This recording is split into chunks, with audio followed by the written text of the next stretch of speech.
ইংলিশে দ্রুত কথা বলতে গেলে, ইংলিশে সুন্দরভাবে লিখতে গেলে এই চ্যাপ্টারটি কিন্তু তোমাকে জানতেই তোমাকে হবে।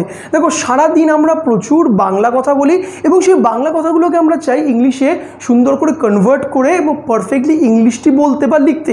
তাহলে কিন্তু আজকে ছোট্ট একটি চ্যাপ্টার, একদম ছোট্ট চ্যাপ্টার, বিশ্বাস করো, তাই ছোট্ট একটি ভিডিও, একটা ছোট্ট রুল এবং এক্স্যাক্টলি অ্যাপ্লিকেশন হাতে কলমে শিখিয়ে দেবো। তারপরে আজকের পর থেকে যখনই এই টাইপের বাংলা তুমি বলবে সেটাকে জাস্ট তুড়ি মেরে অনায়াসে তুমি ইংলিশে করে দিতে পারবে। তাই অনুরোধ করছি ভিডিওটি কিন্তু স্কিপ করো না, ছোট্ট একটি ভিডিও প্রথম থেকে শেষ অবধি দেখো এবং ইংলিশ গ্রামারের একটি খুব ইম্পর্টেন্ট চ্যাপ্টার শিখে নাও, যেটা তোমার ইংলিশের বলাকে ইমপ্রুভ করবে, ইংলিশ লেখাকে ইমপ্রুভ করবে এবং এখন যে ছোটো ছোটো ভুলগুলো করছো ইংলিশ লিখতে বা বলতে গেলে সেটাকেও কিন্তু সহজেই কিন্তু রিমুভ করে দেবে।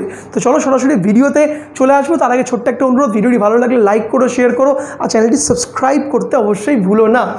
তো এখানে আমরা অনেক সময় কথা বলে থাকি যে তাকে দিয়ে খেলানো হয়, তোমাকে দিয়ে কাজটি করানো হয়, তাকে আঁকানো হয়। আমরা বলি না কাউকে দিয়ে কোনো কিছু করানো হয়, যে আমাকে দিয়ে প্রতিদিন খাটিয়ে নেওয়া হয়। আমরা যদি বলি তাকে রোজ সেখানে পাঠানো হয়, বাবাকে রোজ বাজারে পাঠানো হয়, আমরা এই টাইপের প্রচুর কথা বলি না বাংলাতে। এই টাইপের কথাগুলোকে আমরা কাউকে দিয়ে কোনো কিছু করানো হয় সেটাকে আমরা কি করে ইংলিশে লিখবো এটা, এবং এই রুলটি জানে না বলে প্রচুর বাংলা মিডিয়ামের ছাত্রছাত্রী এবং ইংলিশ মিডিয়ামের স্টুডেন্টরা কিন্তু দেখেছি তারা সেন্টেন্সটা কিন্তু মানে মিস্টেক করে বা একটু ঘুরিয়ে বা অন্যরকমভাবে বলে, এইভাবে তারা বলে না। তো এর রুলটা দেখে নিই। এই টাইপের যখন বাক্য কাউকে দিয়ে কোনো কিছু করানো হবে, এই টাইপের বাক্য যখন আমরা পাবো, তার রুলটি হচ্ছে, দিস ইজ দ্য রুলটি হচ্ছে প্রথমে সাবজেক্ট বসবে, তারপরে অ্যাম, ইজ, আর এর মধ্যে যখন একটা বসবে, অ্যাম বসবে আই এর পরে, ইজ বসবে সিঙ্গুলার, তাই এস বসলাম সিঙ্গুলারের পর ইজ, আর বসবে প্লুরালের পরে। সাবজেক্ট যদি আই হয় আর এম বসবে সিঙ্গুলার, মানে হি সি এগুলো সিঙ্গুলার থাকলে আমাদের এখানে ইজ বসবে, আর সাবজেক্ট প্লুরাল যদি উই দে তাহলে আর বসবে। তারপরে বসবে মেড টু, মানে কাউকে দিয়ে কোনো কিছু করানোতে আমরা মেক ইউজ করি, কিন্তু এটা প্যাসিভ, মানে তাকে দিয়ে করানো হচ্ছে, সে নিজে করছে না, অন্য কেউ যদি করানো হচ্ছে, তাই এখানে মেড আসলো, মেড টু, প্লাস এখানে ভার্বের ফার্স্ট ফর্ম বসবে, প্লাস এখানে আমাদের অবজেক্ট বসে যাবে। তো চলো সরাসরি আমরা এক এক করে আমরা করি। এখানে দেখো প্রথম উদাহরণটি দেওয়া রয়েছে, একদম রুল দেখে করবো। রাজুকে প্রতি ম্যাচে খেলানো হয়, রাজুকে প্রতি ম্যাচে খেলানো হয়, তা কীভাবে হবে? সাবজেক্ট কী হবে?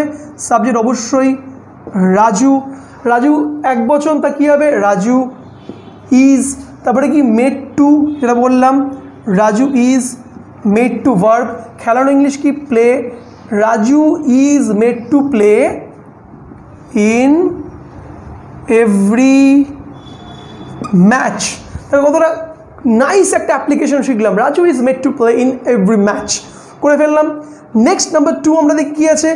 এখানে শিশুদের ছবি আঁকানো হয়, তো সেম রুল, সাবজেক্ট কোনটা? শিশুদের চিলড্রেন, তা কী হবে? আর হবে, children our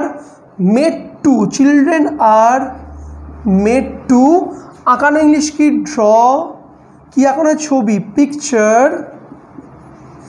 children are made to draw picture here, এখানে তাদের ছবি আঁকানো শেখানো বা সামথিং লাইক দ্যাট। এটা তো মানে বুঝতেই পারছো সবার জীবনের একটা আমাদের অংশ, প্রত্যেকটি পরিবারে, সেটি হচ্ছিল মাকে দিয়ে রোজ রান্না করানো হয়, মাকে দিয়ে রোজ রান্না, মাকে দিয়ে স্বাভাবিক মা ভালোবেসেই করে, কিন্তু মাকে দিয়ে আমরা করিনি, মা আজকে মাংস করো, মা আজকে বিরিয়ানি করো, মা আজকে ফ্রাইড রাইস করো, মাকে দিয়ে বিভিন্ন রান্না করানো হয়।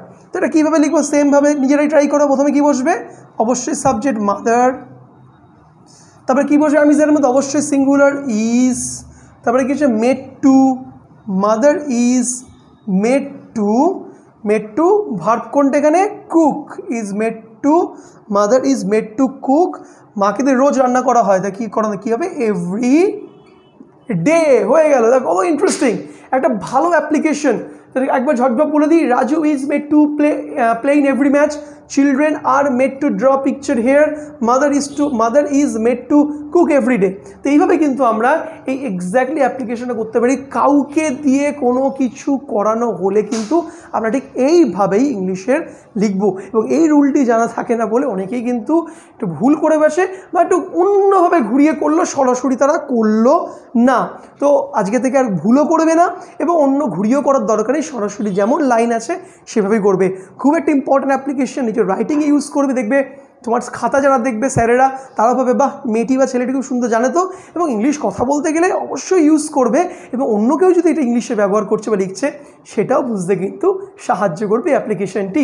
তো আমার প্রিয় ছাত্রছাত্রীরা, এই ছিল আজকের ভিডিওটি। কেমন লাগলে জানাবে, সাবস্ক্রাইব করে দিও ভিডিও চ্যানেলটি, চাই ভিডিওটি শেয়ার করে দিও আর বন্ধুদের সঙ্গে, তাদেরকে হেল্প করে ইংলিশ শেখার জন্য এবং আমার একটু তাতে উপকার হয়ে যাবে।